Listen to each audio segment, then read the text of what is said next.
Death of the Outsider is one of the most criminally underrated games I've ever played. It is rare indeed for an expansion to so thoroughly surpass the game it expands upon. Death of the Outsider presents a fresh take on many of the series' systems and narrative themes. In the process, it also rights many of Dishonored 2's greatest wrongs. And yet, it utterly preserves the series' mechanical and thematic identity. The narrative is cohesive and emotionally resonant. The levels are intricately designed. The player's tools and powers drip with possibility. Every facet of this game's design gleams with polish, and yet nobody seems to have played it. Even if you have played both Dishonored and Dishonored 2, you likely haven't played Death of the Outsider. I hypothesize this based upon my own experience and upon SteamDB's ownership estimates. Even compared to Dishonored 2, Death of the Outsider was a commercial failure. The game sold a mere 84,000 copies in its first week. Dishonored 2 sold roughly 486,000. Even fans of the series seem to have this game in a perpetual back catalog, leaving it for some far-off rainy day. Mind you, I was no better. Death of the Outsider released in September of 2017, and I didn't play it until January of 2019. I can't speak for anyone else, but I do know my own reasons for putting this game off. For one, I was in the final year of college, and I had only the briefest flickers of free time, so I had to spend what little time I did have very wisely. I worried that Death of the Outsider would follow the trend Dishonored 2 seemed to have set. That being that each entry in the series would be slightly worse than the last. I wasn't ready to gamble $40 to maybe have a good time. I've rarely been so wrong. In this video, I intend to illustrate to you exactly why it is so worthwhile. If you haven't seen my last two videos, you should probably watch those first. Many of the arguments I will make in this video expand upon those in the previous two. If you have seen my other videos, you should know that things will be a little different this time. For one, this video will be a bit shorter than the others. Think of it as an expand-alone video, if you will. I won't be covering the development of the game, nor will I speak for too long about the art or music. Instead, I will focus primarily on the changes in gameplay and the narrative themes. Before you ask, by the way, I will not be making a similar standalone video about Moon Crash. That will be part of the feature-length Prey video coming in a few months. If you haven't yet played this game, I will once again ask that you please do so. You can safely watch the first half of the video without spoilers and return for the narrative analysis when you've finished. I can guarantee you will have a good time.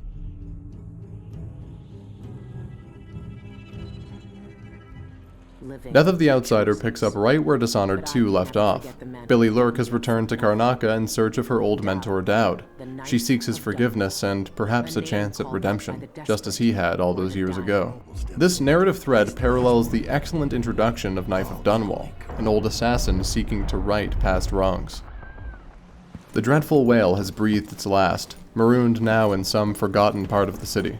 Billie has exhausted every lead in her search for Dowd. All but one. A local gang runs a boxing club in an abandoned bathhouse, and rumor has it that their champion bears the mark of the outsider. It's a perfect noir intro. Like Knife of Dunwall, this expansion borrows more from detective fiction than fantasy. It is all the stronger for it. Sure, Dishonored 2 sent us searching for clues to a vast conspiracy, but it never felt quite so authentic as this. Death of the Outsider finds us tracking down leads, investigating murders, infiltrating a gang, and yes, even pulling off a heist. We'll get to that a bit later. The narrative takes the series in bold and interesting directions. Far from the safe and often underwhelming developments of Dishonored 2, by the end of this story, as the title implies, the Dishonored universe will be irrevocably changed. This confidence is largely the result of two factors. One, the expand-alone concept allows the team to take greater narrative risks. Two, the return to a single protagonist allows for a more personal story. The real masterstroke was choosing Billie Lurk as the protagonist, but we'll get to that later. The expand-alone concept is wonderful. I wish more developers and publishers would make this kind of smaller, experimental game. Standalone expansions sit in the perfect middle ground between DLC and full AAA game. Numbered entries in a series have greater pressure to tell a safe story so as not to disappoint fans. Sales expectations for DLC are far lower, so that pressure is somewhat lifted. The developers are free to make bold new choices in gameplay and narrative, and they do.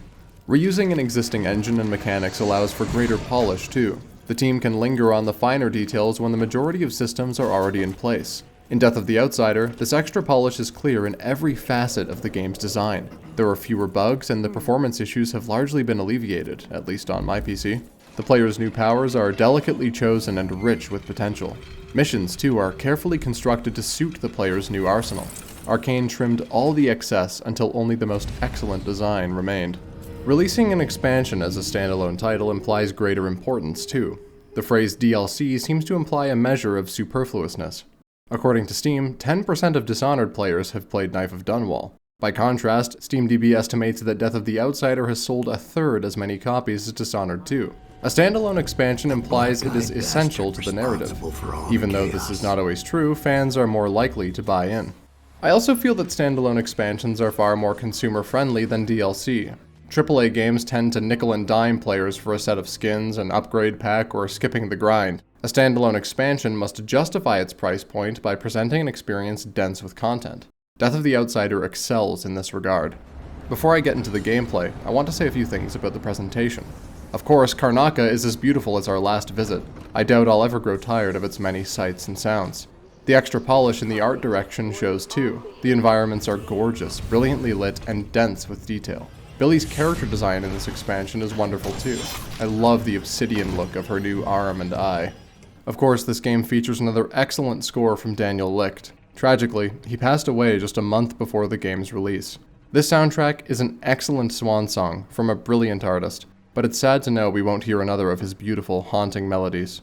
The credits dedicate this game to his legacy, and I have to say, he earned it.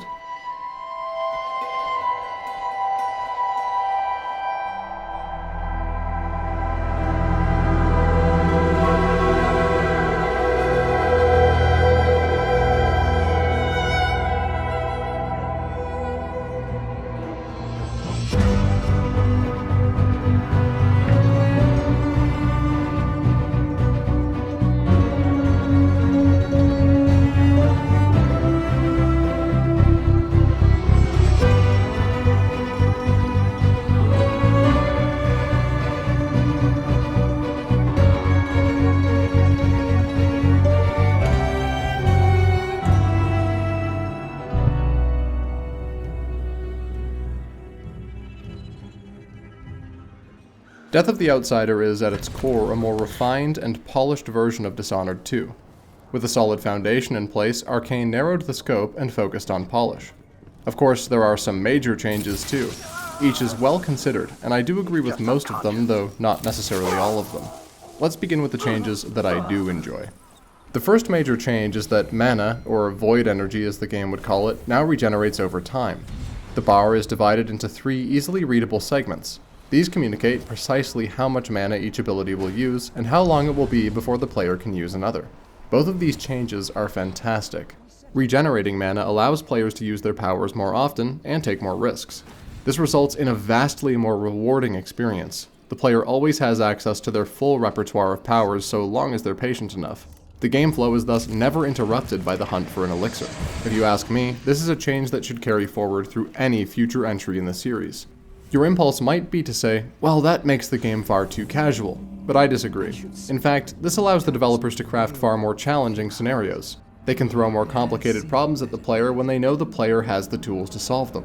This empowers the player to always feel prepared for what is ahead.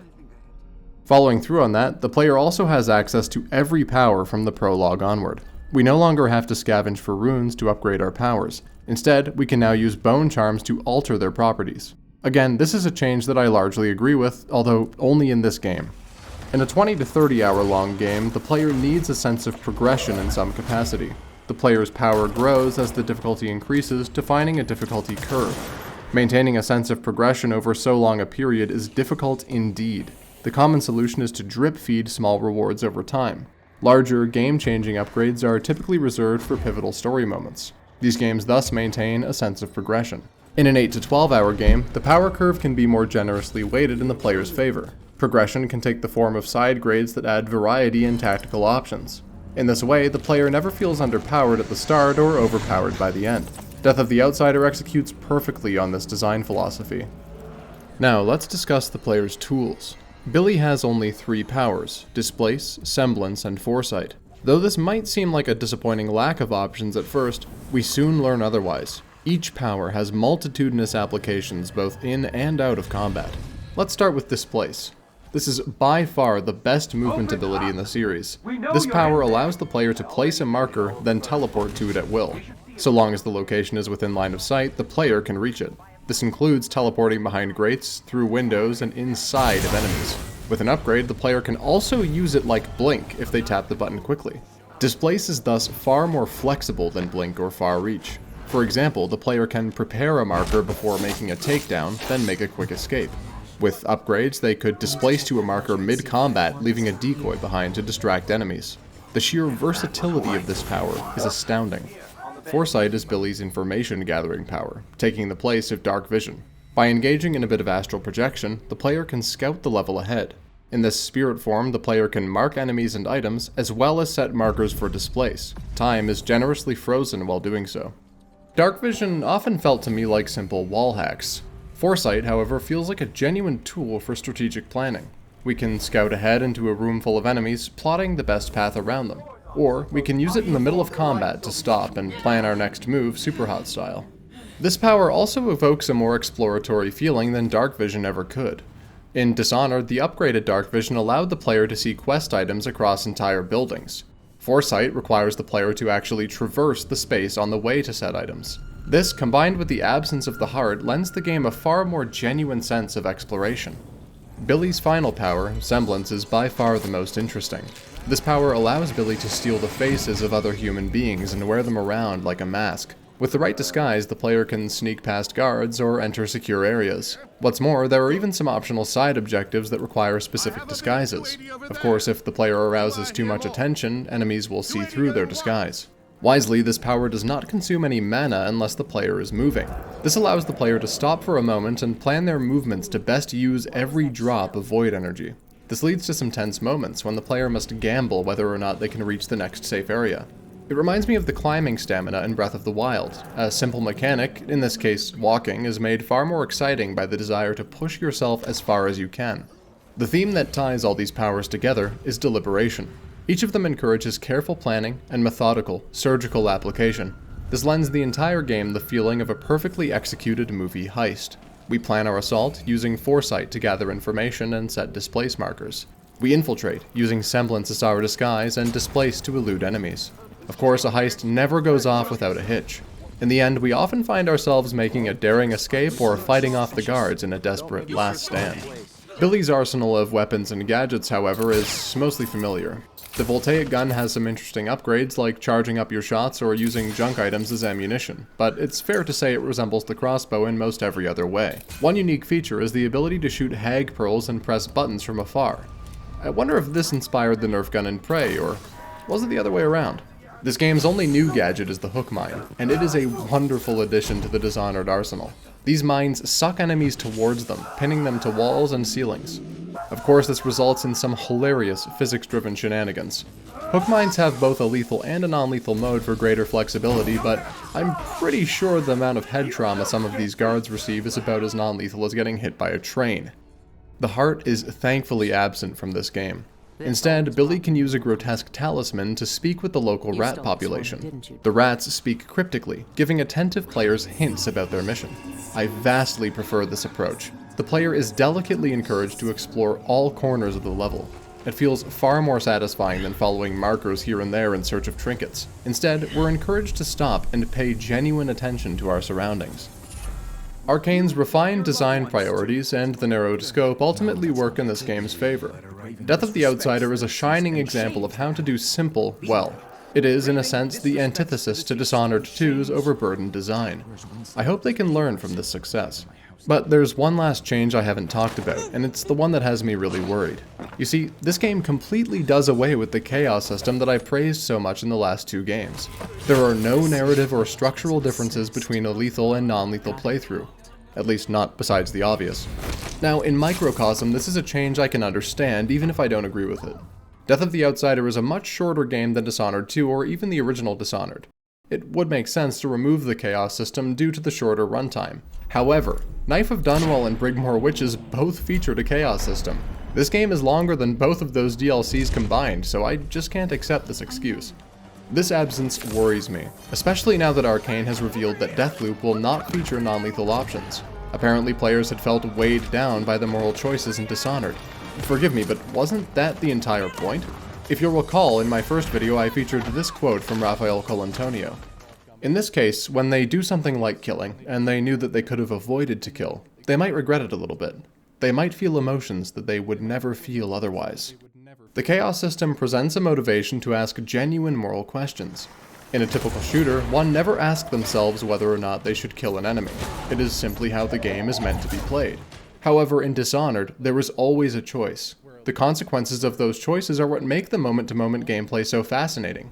Each encounter presents dozens of micro-decisions that the player must grapple with. Will killing this man push the city over the edge?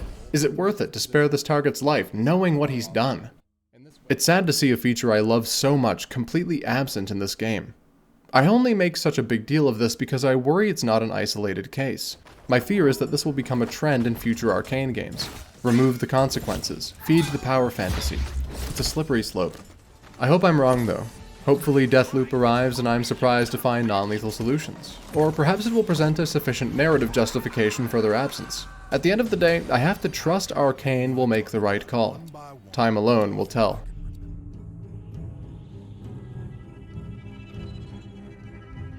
Now, let's get back to the story. Billie's search for Dowd has led her to the Eyeless Gang, who run a boxing ring in the abandoned Albarca bathhouse. The approach to this bathhouse introduces each of the core mechanics at a brisk pace. New players can take their time to learn, while veteran players can breeze on through to the main affair. We step into the bathhouse, initially a neutral zone, and meet the Eyeless. Sure enough, Dowd is here, locked in a cell beneath the arena. At this point, Billie does not yet have her powers, so we must rely on our wits alone to break him out.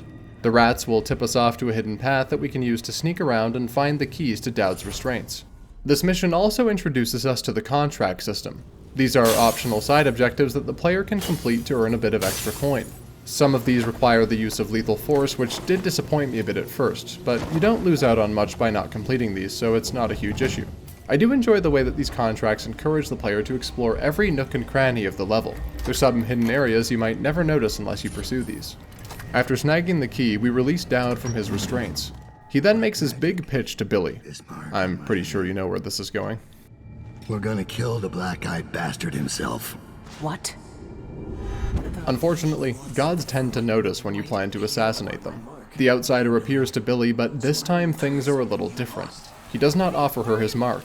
Instead, he takes her arm and eye, trading flesh for blackened stone and steel.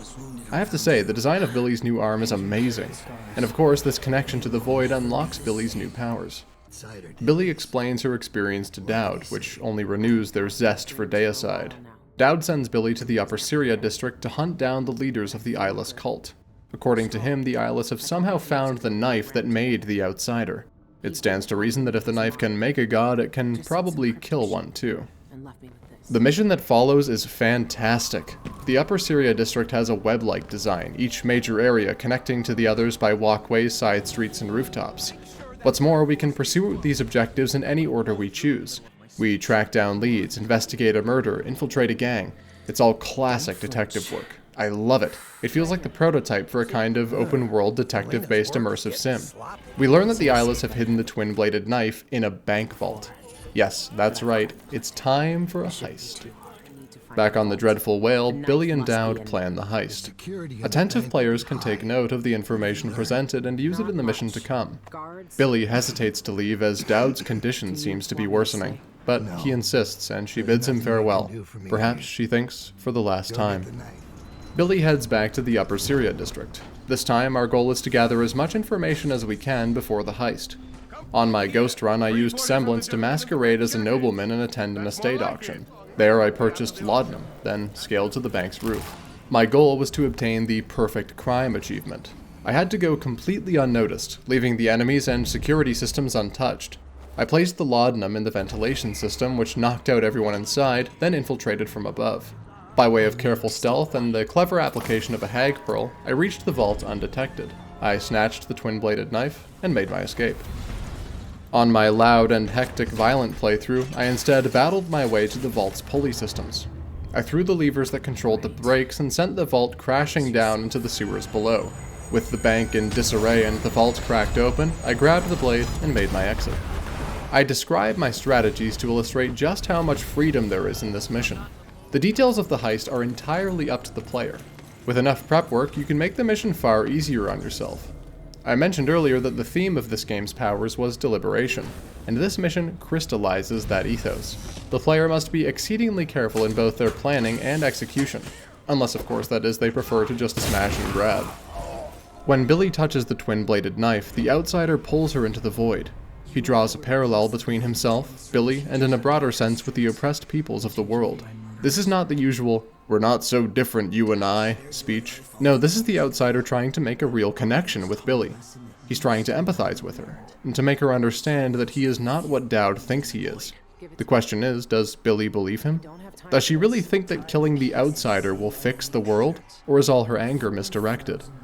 It's up to the player to decide, but I'll give you my take on that in the next section. With the knife in hand, Billie returns to the dreadful whale. She finds Dowd dead on her old crumbling vessel and sets fire to the wreck. This is quite an upsetting moment, but probably not for the reasons that Arkane hoped. Dowd is an extremely well-liked character. He's a fan favorite, and his struggle to find redemption certainly resonated with me. I personally find it shocking that the writers didn't give him any kind of send-off in this mission. Even a small scene would have been enough. As it stands, relegating a major character's death to a storyboard just doesn't feel right. Dowd burns away with the dreadful whale, and Billie moves on to the next lead. One of the eyeless, a painter named Cienfuegos, stole information about a way into the void. Before he died, he sent it to the Royal Conservatory, which the overseers have taken to raiding as of late. Billie's next job is to break in and find this information before the overseers do. To be quite honest, I don't really have much at all to say about this mission. It's a location we've already visited, but filled with less exciting enemies than our first time through. It's not a bad inclusion, don't get me wrong. I actually enjoy revisiting an old level with new powers, but they made the same mistake as Dishonored 2. The Royal Conservatory comes just after a far more exciting mission. It feels underwhelming by comparison, an effect doubled by the level's familiarity. There are a few highlights like disguising yourself as an overseer to get inside, but there's not too much else new here to praise or criticize. In the basement, Billie finds a map drawn by Cienfuegos. It marks a path to the Shinderi quarry where the eyeless are entering the void. So, we escape the conservatory, and Billie makes the long trek up the mountain. He appears to us one last time at the entrance to the quarry. Once more, he makes an appeal to Billie's humanity. Here at the top of the mountain, she will find the place where the outsider's life was stolen. He wonders, perhaps, if she could find his true name as well. With it, he could gain back some piece of the life he lost. Here, the outsider offers Billie a choice. Will she follow Dowd to the end, or will she finally decide her own fate? He draws a comparison between the two of them once more. We both know how a mob can justify a murder to themselves. He knows that Billie understands what he's gone through. It is up to the player to decide if she can come to terms with that, or if all her rage and passion will lead her to kill a god. We make our way through the quarry towards the mountain's peak. I absolutely love this mission. The vertical design, open spaces, and industrial architecture recall fond memories of Half-Life 2, and I mean that in the best possible way. The wide open spaces ramp up the pressure when attempting a stealthy playthrough. Billie is easily spotted out in the open, so the player must be skillful in the use of their powers. I recall a tense moment where I walked through the quarry's main building disguised as a cultist, each step inching me closer to breaking my cover. I only barely made it to the end in time to drop my disguise out of view. It was stressful as hell, but oh so satisfying to pull off. When we reach the top, we have our first encounter with the Envisioned. These enemies are incredible. Their design is imposing and alien, and they are appropriately threatening in combat. Neither stealth attacks or drop attacks can kill them. They're immune to non-lethal weapons, incendiary bolts, hook mines, and electrical bursts. To kill them, the player must first stagger them with lethal damage, then attack at close range. Even on the easiest difficulty, these enemies can kill a player in one shot. They feel closer to mini-bosses than even the Clockwork Soldiers. You've heard me speak before of how a new enemy type can liven up gameplay, and these are a perfect example. Due to their overwhelming strength, even the most gung-ho players would do well to avoid them. It's just a shame that they only show up in this final mission. There's a ton of potential for horror stealth segments with these creatures. We reach the Eye of the Dead God, which transports us to the Void. Here we must contend with both cultists and the Envisioned in tense encounters. The level design is chaotic, and the Envisioned can see through Billie's disguises. Stealth is thus at its all-time difficulty peak. I'm not sure how others feel, but I think this is the hardest mission in the series for me, and I love it. It feels tense and exciting, which is only enhanced by the imposing scenery. If we wish to save the outsider, we must first discover his true name. We can find the diary of an eyeless scholar, Malchiodi, whose notes reference the name of the outsider. We can find his room and break open his safe to discover that the outsider's name is, in fact, his mark. We reach the bridge to the outsider's hold and find Dowd's spirit lingering there in the void. He barely seems to remember himself, but we do finally have an emotional moment with him. The time has come to finish what he started and kill the outsider. But, as always, there's another way. We can convince Dowd to speak the outsider's name to him and make him mortal once again. I don't know about you guys, but I think this ending is fantastic. Billie has performed an act of ultimate kindness. After so long taking the lives of others, she gives the outsider the life he was never allowed to have. Her journey parallels Dowd's. She realizes that an act of mercy can achieve much more than an act of violence, just as he had so many years ago. Of course, we can also follow through on the promise of the game's title. Billie can kill the outsider. She lays his body to rest in the void, and Dowd finally has his revenge. In this ending, though, neither Billie nor Dowd have changed. Even with the outsider dead, as Billie says, "I'm still just a murderer." Despite the absence of the chaos system, the game presents at least one interesting moral choice. What's more, the wider consequences of both endings are largely the same. The real choice, then, is the personal one. Will the player let Billie succumb to her darkest impulses, or will she learn the power of empathy? And with that, we've reached the end of Death of the Outsider, and the Dishonored series so far. It's been a hell of a ride, and this ending is one hell of a send-off too. The future of this world is chaotic and uncertain, and I hope we get to return to it someday. For now, there are books and comics to enjoy while we wait for Arkane to dust off the old crossbow. But before you go, I still have a few things I'd like to say. In my last video, I discussed my issues with Dishonored 2's portrayal of class conflict at length. I need not repeat my arguments here, but allow me to refresh our collective memory. Though Dishonored 2 alluded to issues of class, it did not reckon with those themes. The writers never held the protagonists accountable for their complicity in the violent oppression of the state. Thankfully, Death of the Outsider uses these themes to far greater effect. Let's begin with a discussion of our protagonist. Billie Lurk is a confidently portrayed, nuanced character with a fascinating arc. Not only that, she is a true hero of the lower class. Let's compare her to the protagonist of the second game, Emily Kaldwin. Emily comes from a position of immense wealth and privilege. She quite literally rules the world. Though she is clearly aware of the flaws in her system, she does nothing to actually change them. Contrast her with this game's protagonist. Billie Lurk is a black, openly bisexual woman with a revolutionary political ideology. She grew up alone and homeless in a city ruled by the privileged and the complacent. Survival was a constant struggle, one which eventually led her to Dowd. He taught her that yes, she could fight back against her oppressors. By the time we meet her in Dishonored, the years have hardened her into an angry, revolutionary soul. It is this revolutionary spirit that informs the themes of Death of the Outsider. The entire narrative is about resisting oppression. Our hero's anger is initially misplaced, but Billie comes to understand her reality. It is not the outsider that made her homeless. It was not the outsider who cut out her eye and chopped off her arm. It was not the outsider who robbed her of the woman she loved. No, it was rich and selfish men who stole her life from her. In the good ending, Billie reckons with this fact and spares the outsider's life. Besides serving the themes, Billie's identity matters a great deal on a metatextual level. It is not often at all that we see a woman of color on the cover of a AAA video game, especially not one who is openly bisexual, gender non-conforming, and visibly disabled. This kind of representation is sorely lacking in the AAA game industry. Not only is Billie a refreshing protagonist, she is also an uncompromising one. She is singularly devoted to her task. It's a breath of goddamned fresh air to see a leading woman who is powerful, but angry. In essence, she is exactly the kind of protagonist that so-called gamers love to criticize. And what do you know, of course the reviews are full of racists, sexists, and transphobes. So be it. Arkane finally got around to saying something real. This is precisely what I wanted from them. Be uncompromising in your vision. Do not placate to the hateful bigots in your audience. Tell the story that you want to tell. Naysayers be damned. This game also does a better job portraying the class conflict in Karnaca. The leaders of the Eyeless are wealthy and privileged. Like many real cults, they recruit the poor and the lonely to do their dirty work for them, and then discard them. These are not insane, deranged cultists. No, they simply have no regard for the lives of the people they see as beneath them. They believe themselves entitled to everything, even the power of gods. There's even the smaller gesture of giving the rats a voice and a helpful role. Most games portray any animal that is not adorable or pet-like as vermin, pests, or beasts to be slain. This is particularly true of the Dishonored series. The rats were used as vessels for the plague by the Lord Regent in his attempt at social cleansing.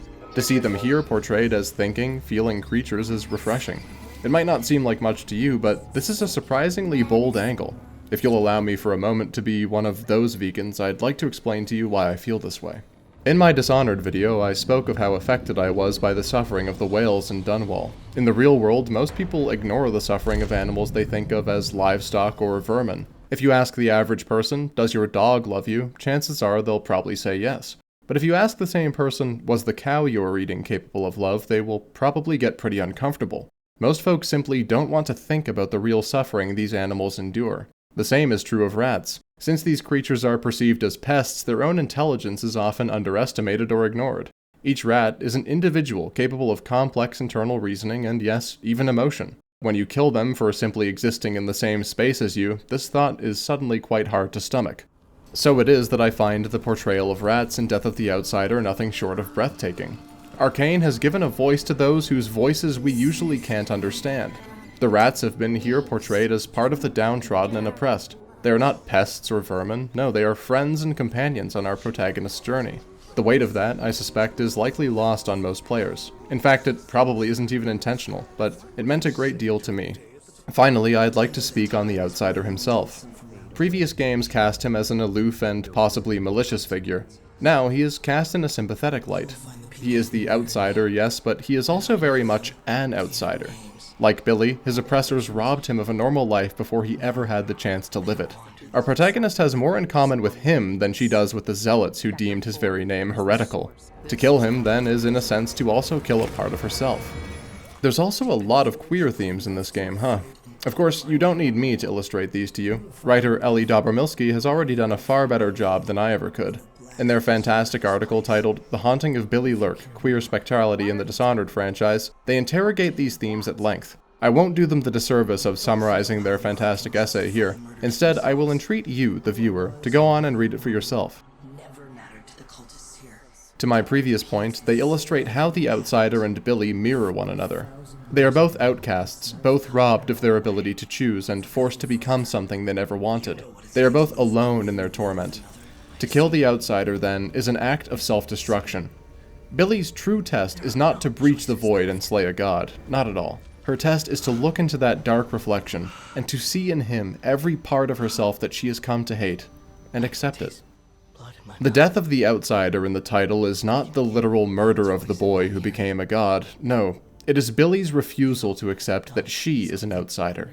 It is the revolutionary act of self-love, when the world does nothing but tell you that you are something to be hated. It is to shout, with rage and sorrow and joy, that you refuse to be treated as the other any longer. At least, that's the way that I see it. See you next time. None of us can know. But the void is still there, echoing just beyond what you can see. And there's no one left to say who will and won't be touched by its magic.